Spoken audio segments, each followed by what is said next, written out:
अस्सलाम वालेकुम guys, welcome in my channel education is life itself में। आज हम सॉल्व करेंगे पेडागोजी से रिलेटेड जो है जितने भी एमसीक्यूज़ हैं और टीचिंग के टेस्ट में अक्सर आती हैं चीज़ें, तो उससे रिलेटेड जितनी भी नॉलेज है वो हम लोग आज आपसे शेयर करेंगे। तो चलें स्टार्ट करते हैं अपना पहला question. An aspect of pragmatism is experiment learning that says education should come through A. experience, B. practice, C. knowledge, D. observation।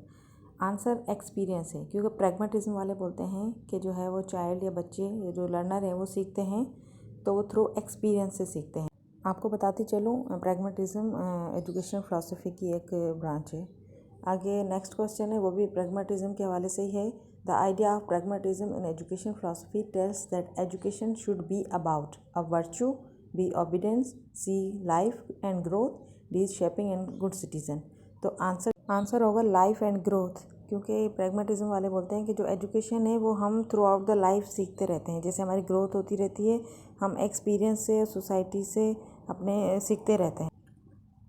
अगले क्वेश्चन पर आते हैं। A common technique that helps people to begin the creative process is A calculating, B brainstorming, C thoroughness and D mental shortcuts. तो answer होगा brain storming. ये एक बेहतरीन तरीका है। जब सिंपली एक क्लास में टीचर जाती है तो बच्चों को ब्रेन स्टॉर्मिंग जो है वो एक बेहतरीन तरीका है टॉपिक स्टार्ट कराने से पहले बच्चों को थोड़ा सा एक्टिव करने के लिए। चलें नेक्स्ट क्वेश्चन पर आते हैं। The ability of using new and creative applications of prior knowledge and skills is known as A. evolution, B. synthesis, C. analysis, D. application। यानी हम अपनी जो है प्रायर नॉलेज को और स्किल्स को लेके जो चीज़ न्यू क्रिएट करते हैं तो उसका जो सही आंसर होगा सिंथेसिस। सिंथेसिस का मकसद है मेकिंग, यानी हमने अपनी पहले वाली जो नॉलेज है उससे और अपनी जो स्किल्स है उससे कुछ न्यू चीज़ बनाई, उसको हम बोलेंगे synthesis. Next question. Bloom's taxonomy in education is concerned with learning and dash methods. A assessment, B grading, C applications, D memorising.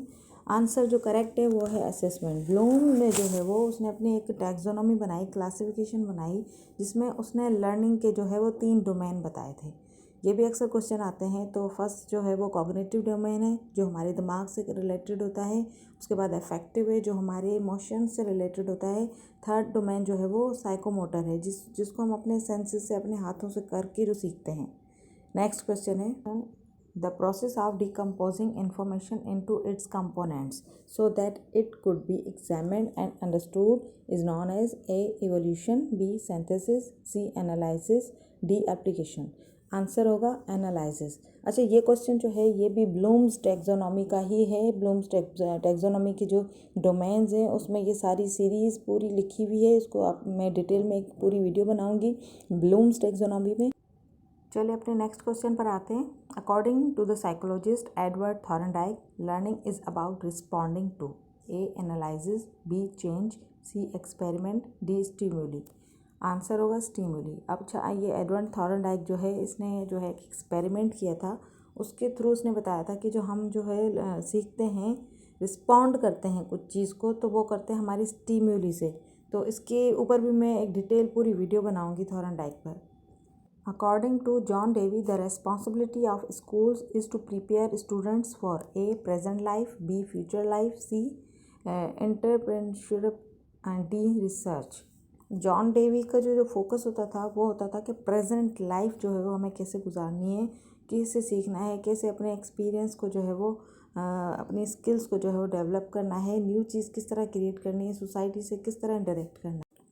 अच्छा, मेरा नाम भी जो चैनल का है वो जॉन डेवी की जो है एक कोटेशन है कि education is not a part of life but education is life itself. तो प्लीज़ मेरे चैनल को सब्सक्राइब करें, थोड़ा सपोर्ट करें और जो है वो बेल आइकन ज़रूर दबाएं। Thank you. चलिए नेक्स्ट क्वेश्चन है। Pedagogy is a Greek word which literally means A to understand the child, B to guide the child, C to reduce the child, D to lead the child. जो answer होगा to lead the child. और ये अक्सर test में जो ये आता है क्वेश्चन, और ये क्वेश्चन भी आता है कि पेडागोजी कौन सी लैंग्वेज का जो है वो वर्ड है। तो ये दोनों क्वेश्चन इसमें सॉल्व हो जाएंगे। चले नेक्स्ट क्वेश्चन पर आते हैं अब हम। Pedagogy is study of A. education, B. learning process, C. teaching methods and D. guiding students। तो जो सही आंसर है वो है टीचिंग मेथड्स। अक्सर ये टीचिंग के रिलेटेड जितने भी टेस्ट हैं उनमें अक्सर इस तरह के क्वेश्चन आते हैं। चलिए नेक्स्ट क्वेश्चन पर आते हैं। The use of technology to enhance learning process is called dash in education. A. IT, B. ICT, C. Information technology, D. Communication technology. जो सही आंसर है वो है ICT, मीन के information and communication technology. Next question पर आते हैं। According to John Dewey, education is dash process and school is a dash institution. A. social and social, B. social and philosophical, C. philosophical and philosophical, D. environmental and philosophical, psychological। तो answer होगा social and social, क्योंकि education खुद एक social process है और school institution खुद एक social जो है वो इंस्टीट्यूशन होता है। इस वजह से जॉन डेवी ने ज़्यादा सोसाइटी पे इसको जोर दिया है। नेक्स्ट क्वेश्चन है। The concept of teaching the whole child is philosophy of pragmatism in education means teaching students to be good. A. Learners, B. Thinkers, C. Scientist, D. Citizens. तो according to philosophy of pragmatism जो concept है teaching का वो क्या है, students को क्या बनाना, लर्नर, थिंकर, साइंटिस्ट या सिटीजन। तो आंसर है गुड सिटीजन बनाना अकॉर्डिंग टू प्रैग्मेटिज्म। चलिए अपने नेक्स्ट क्वेश्चन पर आते हैं हम लोग। तो next is as people grow older the dash of learning declines. तो ए है speed, B power, C quality, D quantity. Answer है स्पीड। जैसे कि हम लोग जैसे बड़े होते जाते हैं, ग्रो हो जाते हैं, ओल्डर की तरफ जाते रहते हैं, तो हमारी जो लर्निंग का जो प्रोसेस है वो थोड़ा स्लो हो जाता है, यानी कम होता जाता है एज़ कम्पेयर टू बच्चों के अंदर जो है वो लर्निंग की जो कैपेसिटी है, स्टेमिना, वो ज़्यादा होती है, फास्ट होती है, वो ज़्यादा जल्दी सीख लेते हैं। चलिए नेक्स्ट क्वेश्चन पर आते हैं। द बुक ईमेल और on education, on the nature of education and man is written by A. Aristotle, B. Plato, C. John Dewey and D. Rousseau. तो सही आंसर है रोसू। ये जो बुक है ईमेल, ये क्वेश्चन अक्सर टेस्ट में आता है कि ये बुक किसने लिखी है, तो उसका जो राइटर है वो है रोसू। रोसू एक आइडियलिस्ट था। इसी से रिलेटेड एक और क्वेश्चन है। According to email the noble work in education is to make an a good citizen, a reasoning man, a thinker, a entrepreneur. तो आंसर होगा रीजनिंग मैन, यानी कि इस बुक के अकॉर्डिंग जो है वो इंसान जो अच्छी एजुकेशन हासिल कर लेता है तो वो क्या बन जाता है, एक रीजनिंग मैन बन जाता है। आज के लिए इतना ही काफ़ी है। नेक्स्ट वीडियो तक अल्लाह हाफिज़।